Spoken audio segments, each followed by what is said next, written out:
selamat malam. Balik lagi sama gue Sabrina dari Opera Odol. Kali ini gue sendiri, nggak sama chef, nggak sama IT master gue, karena mereka juga lagi ada job lain dan harus wawancarain beberapa narasumber. Dan kali ini gue nggak sendiri, tapi gue sama temen-temen gue yang beberapa bulan yang lalu itu mereka masih jadi anak buah gue. Karena sebelum negara Covid menyerang, mereka masih jadi anak buah gue. Sekarang lo perkenalkan diri lo dulu deh, siapa? Gue Heri Hartanto, salah satu mantan anak buahnya Bu Sabrina di salah satu hotel yang ada di sekitaran Harmoni. Sekarang gue udah nggak kerja karena akibat Covid-19 ini. Mau nggak mau terpaksa dirumahin di tempat gue kerja sekarang. Lo dirumahin berapa bulan? Dirumahin sekitar udah 4 bulanan lah ya sampai sekarang ini.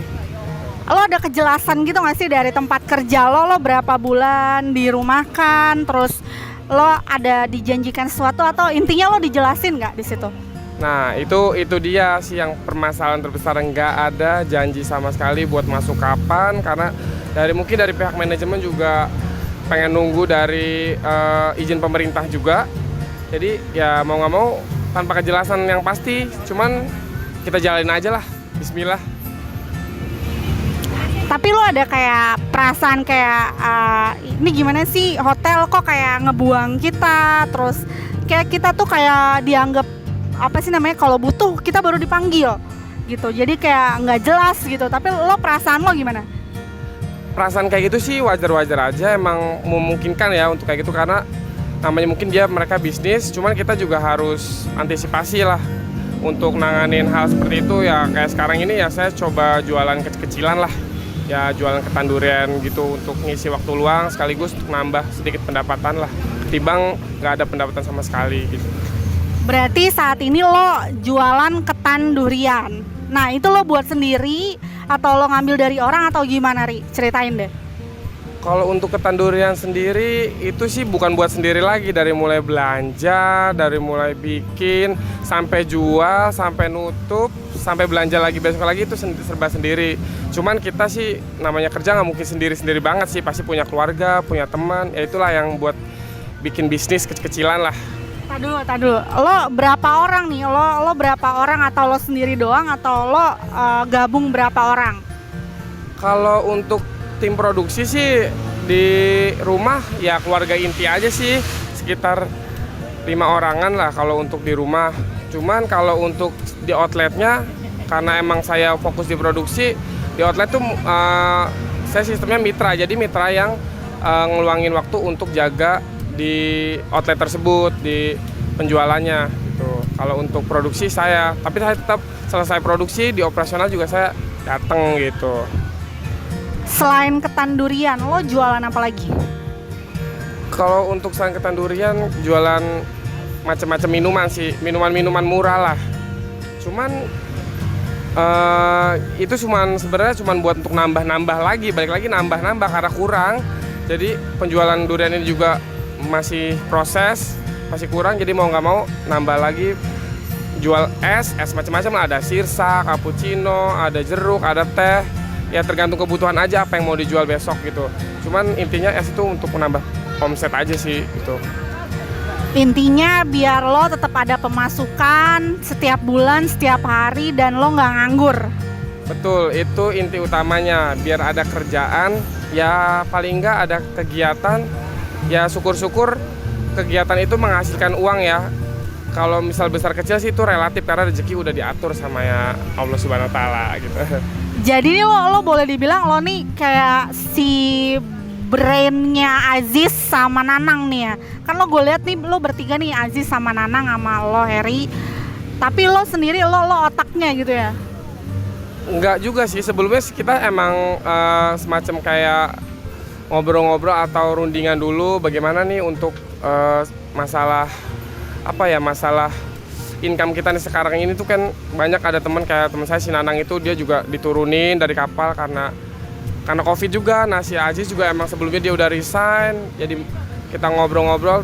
Saya mungkin kebetulan saya punya ada sedikit usaha ketan durian kecil-kecilan lah. Nah itu di situ saya punya ide buat ngelibatin teman-teman, intinya buat nambahin kegiatan sama penghasilan. Oke, jadi lo, gue tanya deh, langsung aja to the point. Satu ketan durian tuh berapa? Kalau untuk pertama kali buka, satu ketan durian itu 15.000 karena itu promo dan dengan jangka waktu yang pendek. Nah untuk seterusnya kita sih pakai tergantung lokasi, minimum sih 18.000 satu pieces itu. Dalam sehari lo bisa ngabisin berapa ketan durian? Kalau untuk satu out itu sih variatif ya, maksudnya nggak bisa ditentuin, cuman rata-rata aja ya. Kalau untuk karena kita baru di awal ya, untuk hitungan kalau yang udah sih, yang udah agak lama sih di BKT itu sekitar 30 sampai 60 pieces satu hari. Ya angka rata-ratanya ya paling nggak mati 25 pieces dalam jangka waktu 3 jam. Itu karena konsepnya kita pakai mobil. Cuman kalau untuk si Aji sama Nanang saya coba konsep baru lagi, maksudnya di pinggir jalan yang lebih ekstrim. Dengan durasi penjualan untuk jualannya itu lebih lama. Kalau untuk saat ini karena kita baru buka 4 hari, ya alhamdulillah sih masih di atas 20 pieces. Masih di atas 20 pieces. Oke, berarti lo tadi nyebutin ada mobil, terus ada Aji sama Nanang. Lo sebenarnya punya berapa outlet sih? Kalau bukan punya ya sebenarnya, maksudnya ngikut serta lah dalam bisnis itu untuk ngontrol 3 tempat itu, karena saya ini untuk luar biasa 3 tempat loh, seorang mantan DW housekeeping 3 tempat. 3 tempat, tapi nggak tahu itu, mudah-mudahan aja sih berlangsung lama. Amin. Ya semoga bisa 3, 4, 5, 6, 7, 8 seterusnya lah gitu. Itu. Bersih lo sehari berapa? Satu tempat? Kalau kita nggak satu tempat ya, kalau satu tempat tuh kita pakai omset, misalnya omsetnya itu kita minimal budget, namanya orang jualan pasti punya omset kan, omset minimal. Kalau kita untuk ketan durian itu pakai budget 600.000 itu untuk sekitar 50 pieces. Maksudnya modal awal 600.000, terus untung lo berarti 15.000 kali 30 ya. Lo biasa jual 30 kan, rata-rata lo jual ya kalian hitung aja lah ya sendiri, gue nggak cermat banget matematika gue. Terus ini gue lihat kan selain ketan lo ada sirsak lo jual berapa? Untuk sirsak emang kita jualannya ngelihat tempat juga. Kebetulan tempat di sini rata-rata harga sirsak itu atau jenis minuman yang murah meriah itu Rp5.000, jadi kita jual dengan harga Rp5.000 untuk jenis minuman sirsak ataupun yang lainnya. Harganya Rp5.000 aja. Tapi lo modalnya berapa? Kalau itu sih modalnya, kalau untuk sirsak sih emang untungnya agak kecil lah ya. Maksudnya satu pieces itu paling cuma 1.000. Cuman kalau kita bisa jual omsetnya banyak, ya memungkinkan aja buat berkali lipatnya lagi gitu. Oke, I see. Jadi lumayan lah ya, lo udah ada penghasilan, terus lo bergerak juga, nggak diem di rumah. Intinya lo kayak menginspirasi nih, Ri, teman-teman kita di luar sana, mereka bisa lebih bijak lagi dalam berpikir, lebih kreatif lagi dalam berpikir, nggak stuck di rumah aja. Jadi apapun yang kalian lakuin itu menggerakkan roda perekonomian gitu ya kan, nggak berhenti di situ aja.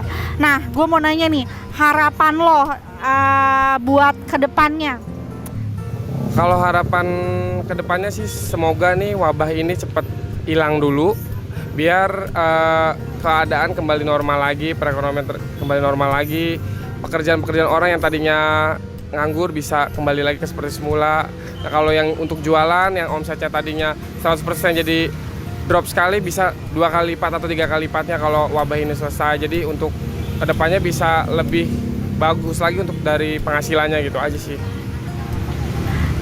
Kalau lo boleh milih, jawab yang cepat. Jadi wirausaha atau jadi DW housekeeping? Kalau bisa cepet, sih 1, 2, 3 wirausaha. Wirausaha. Aduh, wirausaha. Nanti lo mau jadi entrepreneur gitu ya? Entrepreneur kecil-kecilan lah. Kok entrepreneur sih? Entrepreneur. Oke. Terus harapan lo buat temen-temen yang masih diem aja di rumah, Ri, yang masih kayak nungguin panggilan gitu ya, dan kayaknya lo udah bukan waktunya lagi gitu untuk diem di rumah. lo ada nggak kasih motivasi lah untuk mereka, karena lo kan ini kan kayak sebagai apa ya, contoh lah salah satunya untuk mereka. Ya paling kalau motivasinya sih pertama harus tetap semangat dulu untuk ngadepin semuanya, tetap positive thinking. Terus yang satu kuncinya bergerak, lakuin apa yang bisa dilakuin duluan. Habis itu selanjutnya ya udah dibikin konsep yang gampang tapi dilakuin gitu, untuk biar jadi real aja gitu. Apa yang kita usahain tuh biar bisa terwujud. Misalnya mau jualan ya kita jualan apa nih, misalnya kalau punya uang 50.000 ya kita jualan, misalnya jual es ya dengan harga 50.000 kita dapat apa, biar bisa 50.000 itu bisa jadi lebih dari 50.000 gitu. Oke, kadang kan orang kalau mau usaha tuh Ri, pasti dia gue nggak punya modal, bener dong. Orang pasti mikirnya gue harus punya modal dulu nih. Sebenarnya lu modal awal lu berapa sih? Kepo nih. Kalau modal awal itu tergantung dari apa ya. Kalau untuk modal awal, kalau ini kan jenisnya outlet kayak franchise ya. Kalau di kumulatifnya sih ya kayak harga franchise sebenarnya. Cuman kalau kita gerak sendiri ya kita nggak mungkin semahal franchise, karena kita apa semuanya kita ngerancang sendiri. Modal awalnya sih paling sekitar ya 3 juta 4 juta lah udah dapet. Berarti lo bertiga tuh ya, 3 juta 4 juta bertiga ya, sama Aziz sama Nanang gitu kan. Nih sayangnya Aziz sama Nanang nggak mau di interview karena dia malu. Aziz tuh dulu salah satu anak kesayangan gue ya Ri ya. Betul, anak kesayangan Nebusap banget ya. Ya Bapak Aziz gitu ya. Soalnya orangnya imut gitu, lucu, bulu matanya lentik gitu, ya kan? Oh iya. Oh ya, terus Ri, menurut lo COVID nih ngaruh nggak sih sama dagangan lo?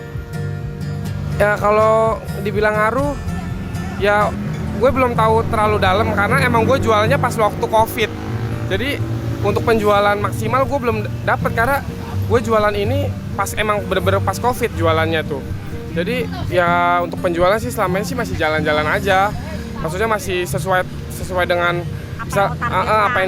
apa yang ditargetin deh, pokoknya gitu. Oke. Dan guys, lo mesti coba ketan durian dan es sirsak.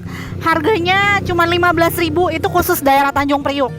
Dan es sirsaknya tuh 5.000. Kalau dia jual di daerah Jakarta Pusat nih, itu bisa harganya 20 sampai 25. Ini daerah mana Ri?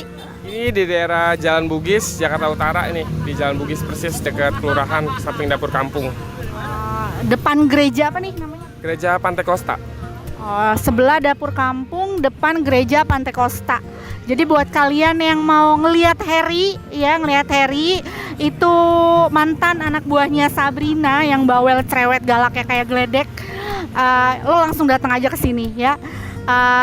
Gue thank you banget buat Harry yang udah mau diwawancarain malam ini. Sukses Ri buat dagangannya, jadi role model buat dewe-dewe yang lain.